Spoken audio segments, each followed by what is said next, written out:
Bonjour et bienvenue. Alors aujourd'hui, on va utiliser le Merry Christmas de Claire Duval et Célia Ménesville. On va utiliser le tarot arthurien de Claire Duval et l'oracle de Kevin Meunier pour aller regarder ce qu'il se passe dans la vie de votre autre. Et pour une fois, il n'y a pas l'oracle d'Isawat. Pour une fois, il n'y a pas les rêves enchantés de Lenormand. Bon, c'est l'esprit un peu festif du Merry Christmas. Et comme il est fait, les textes sont faits par Claire Duval. Je pense que ça ira bien avec le tarot arthurien qui a été fait aussi par Anatomian et Claire Duval. Alors.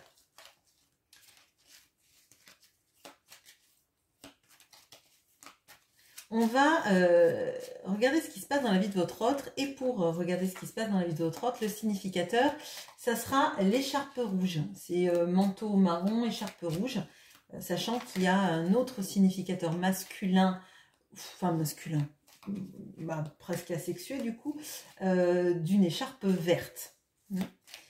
Et pour la femme, je vous représenterai avec le manteau rouge, qui va bien du coup avec l'écharpe rouge. Allez, on va chercher tout de suite votre autre.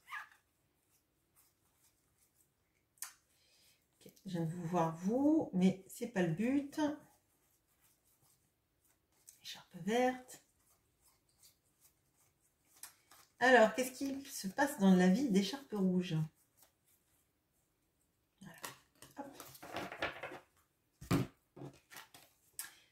Alors, dans la vie d'écharpe rouge, on a... Écharpe rouge. Bon. On a les oiseaux. On a donc l'écharpe rouge. Et on a les lettres. Alors là, il y a de la communication et surtout l'envie de communication, hein, énormément. Alors peut-être que vous avez une reprise de communication vis-à-vis de cette personne, ou en tout cas, on sent que c'est vraiment en train d'arriver. Mais moi, ce que je ressens, c'est que c'est plutôt des messages que des grands appels téléphoniques.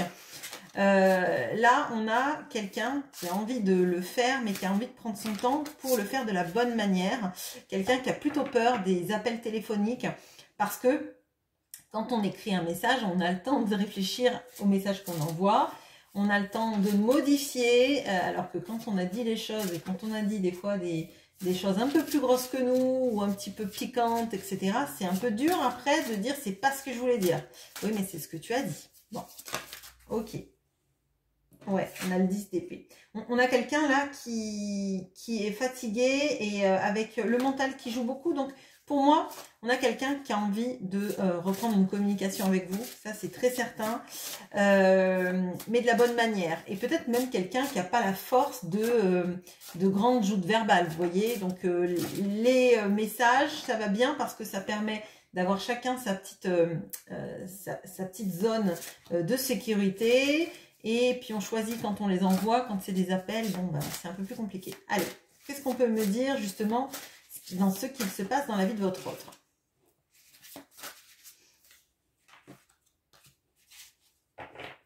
Ok, bon.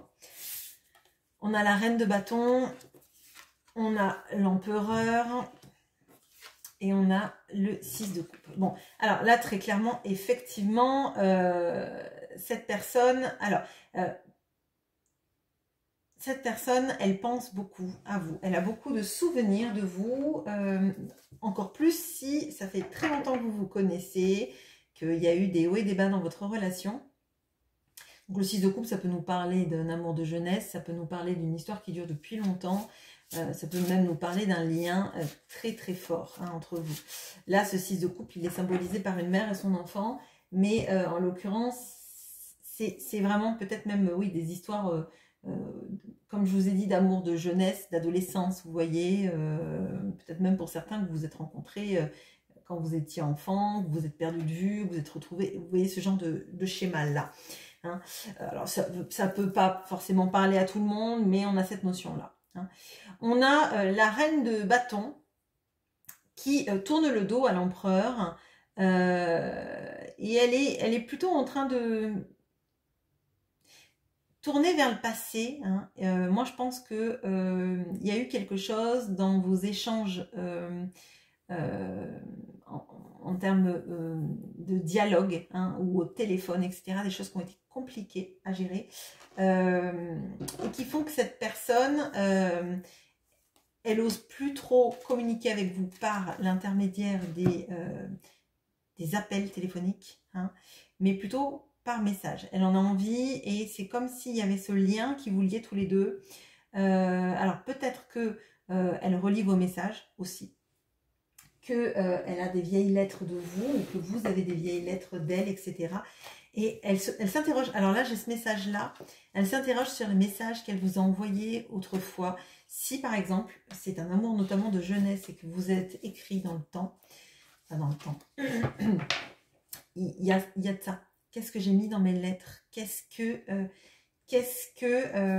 image est-ce qu'elle avait de moi dans les lettres que je lui ai envoyées, dans les messages que je lui ai envoyés autrefois, hein, on a ça.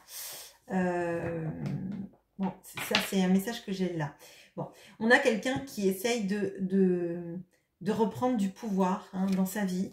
Peut-être qu'on a quelqu'un aussi qui essaie de se détacher d'anciens schémas toxiques aussi. Hein. C'est ce que je ressens, parce que l'empereur, c'est celui qui lutte contre la dépendance affective du diable. Hein. Donc là, moi, je peux sentir très fortement, là, quelqu'un qui essaye de reprendre du pouvoir dans sa vie, reprendre sa place d'empereur dans sa vie. Hein.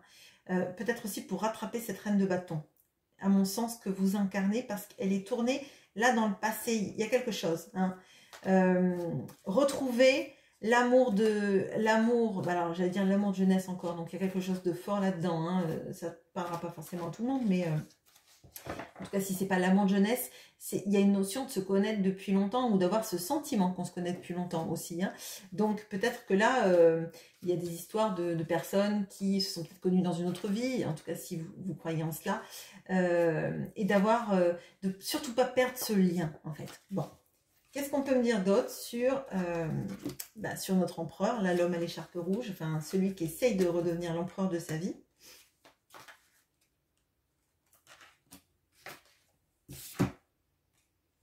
L'épouvantail, le printemps, les abeilles, ok. Alors, les abeilles et le printemps, oui, il y a quelque chose là. Ok. Alors, l'épouvantail, je pense que cette personne a très peur, hein, alors, notamment, si vous avez eu un dernier échange téléphonique qui ne s'est pas passé très bien, ou en échange en visu, pardon, qui ne s'est pas très bien passé, cette personne, elle a très peur que vous tourniez le dos sans arrêt à qui elle est. Là, on a l'épouvantail. Normalement, il sert pour éviter que les oiseaux grignotent les récoltes. On a à côté, on a le printemps. Et le printemps, on sème des graines, et notamment, si on n'a pas envie...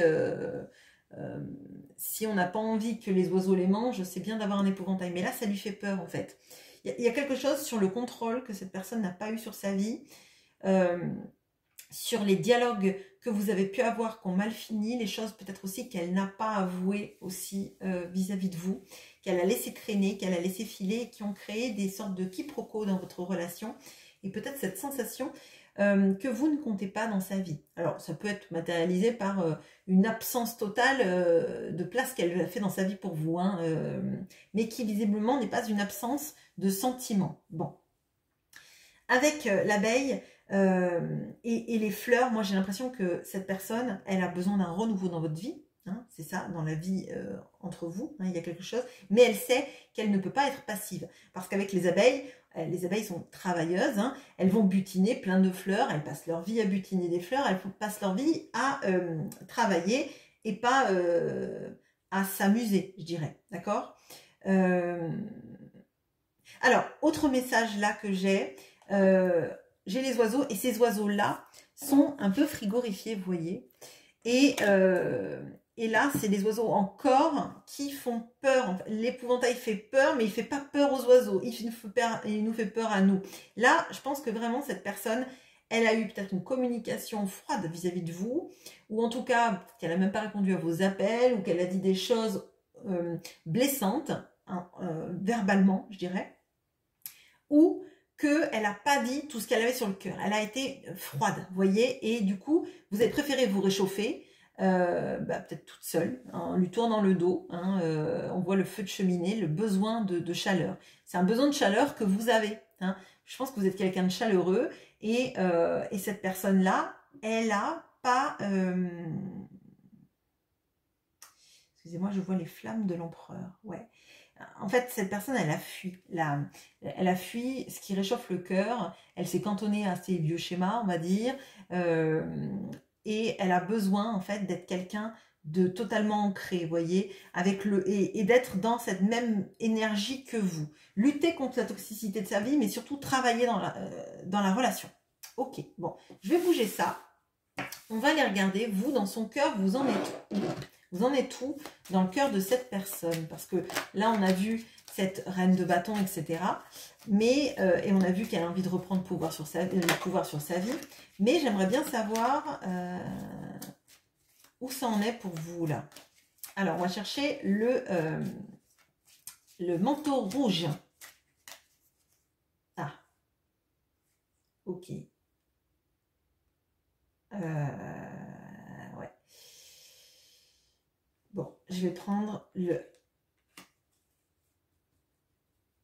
ça. Alors, pardon, juste, excusez-moi, mais alors, comme ça a été changé, je vais juste regarder. Hop, je fais juste une petite pause. Alors, du coup, je suis allée voir parce que j'ai eu un trou, là, le 25, je ne me rappelais plus que c'était l'anneau. Pourtant, je connais bien le normand. Et je suis un petit peu estomaquée là parce qu'on a le printemps qui est sorti. Et je vous lis pardon, ce qui a été écrit par Claire Duval dans le livret. Et ça nous dit « En toi, Mère Nature, j'ai confiance. Je sais qu'à chaque hiver de ma vie succéderont la joie du printemps, le chaud de l'été et les moissons de l'automne. » Et je crois qu'on a vraiment tout ça là-dedans. En fait, on a, je vous l'ai dit, l'hiver, hein, c'est tout gelé, on est en hiver actuellement. On a les notions de récolte, de graines, etc. Et là, principalement de l'automne. Hein. Et la chaleur, on l'a avec vous, là, avec cette reine de bâton. Et on a le printemps ici. Alors, pour moi, cette personne, elle espère qu'il y ait quelque chose du cycle karmique qui se mette en place pour enfin qu'il y ait un changement. Vous voyez, un peu comme une roue de la fortune. Que vous soyez enfin dans quelque chose de moins gelé. Alors, ça va venir d'elle, hein, parce qu'à un moment donné, elle sait qu'elle doit travailler, mais pour moi, il y a vraiment de ça. Avec l'anneau, là, et notamment cette couronne de l'avant, on a cette notion-là de la lumière qui revient. On a cette notion aussi du karmique, hein, de la relation karmique qui évolue. Alors, relation karmique, on a ça avec le 6 de coupe. Hein. Je rappelle qu'une relation karmique, c'est pas forcément quelque chose de négatif. Tout ce qui est lien d'âme est un lien karmique, d'accord? Qu'il soit là pour nous apprendre quelque chose, pour partir, pour nous faire conscientiser quelque chose. On a l'enfant et on a vous. Alors, ça ne va pas parler à tout le monde, mais il peut y avoir une notion d'enfant qui vous sépare ou il y a une problématique liée aux enfants. Peut-être que cette personne, elle a attendu beaucoup, que les enfants grandissent, que les enfants fassent leur vie, etc., avant de revenir jusqu'à vous. On a l'impression que c'est un élément bloquant. Alors, on a ça. On a aussi peut-être cette notion-là du fait de, peut-être pour certains, de ne pas avoir concrétisé ce lien avec des enfants quand vous étiez jeune. Hein, le regret peut-être de ne pas avoir fait de vous la mère de ses enfants, notamment peut-être, ou le père de ses enfants. On a ça. Ça va être, à mon sens, une situation moins présente, hein, mais je le sens quand même. Pour moi, on a cette notion-là de comme si les enfants, alors peut-être de votre côté, peut-être du sien, bloquent ce changement de roue. Hein. Mais c'est quelque chose qu'elle souhaite. Elle souhaite que la lumière revienne sur votre relation. Elle souhaite que les choses changent et positivement. Parce que vous êtes bien assortis. Hein. Vous êtes manteau rouge et écharpe rouge. Vous allez bien ensemble. Bon, alors, qu'est-ce qu'on peut me dire d'autre? Ah ben, ok. Ok. 2 arcanes majeures. Ok. Bon, on a le diable. On a le 9 de denier. On a la mort. Et la mort, en l'occurrence, c'est Arthur, là. C'est Arthur qui part avec Morgane. Bon, alors, dans le diable, on a donc Cernunnos, là, le dieu cerf. Et je vous ai dit, l'empereur, il lutte contre la toxicité. L'attachement, il lutte contre... c'est le diable, en fait. Quand, dans un tirage, on a des notions d'addiction, de relation, on va dire, toxique, ou en tout cas d'attachement problématique, on a le diable, et la meilleure manière de lutter contre le diable, c'est d'avoir un empereur à ses côtés. Moi, ce que je ressens, c'est que cette personne, elle a eu des comportements vis-à-vis de vous qui n'ont pas été... dont elle a honte, voilà, tout simplement, dont elle a honte. Hein. Elle a très honte de la manière dont elle vous a traité. Elle ne vous a pas mis, j'allais dire, au centre du village, comme l'église. Je ne sais pas pourquoi je pense à ça, mais bon, bref. Elle ne vous a pas mis au centre de ses problématiques. Elle a eu un comportement potentiellement, je dirais, de séduction ou de dépendance. Hein. Et maintenant, elle essaye de reprendre son pouvoir. Mais ça ne passera que par le changement. Et c'est un changement que vous avez initié, vous. Parce qu'en fait, là, on voit avec ce 9 de denier qu'elle vous sent alors j'aurais dit, pas en repli sur vous-même, mais elle sent que vous essayez de faire plus de choses pour vous, que vous essayez de vous prioriser sur beaucoup de choses. En tout cas, si vous ne le faites pas, c'est vraiment une invitation que je vous lance là-dedans, à essayer de retrouver des choses qui vous font du bien. En plus, c'est sous l'enfant là. Donc, peut-être que dans cette période de Noël, vous avez été avec vos enfants, vos petits-enfants, etc., etc., et que ça vous a fait du bien. Et que ça vous a fait du bien au cœur et que vous êtes senti peut-être beaucoup plus nourri par ces relations-là que par les relations avec cette personne. Ok ? Et elle sait qu'il faut qu'elle change pour être à votre hauteur. Hein.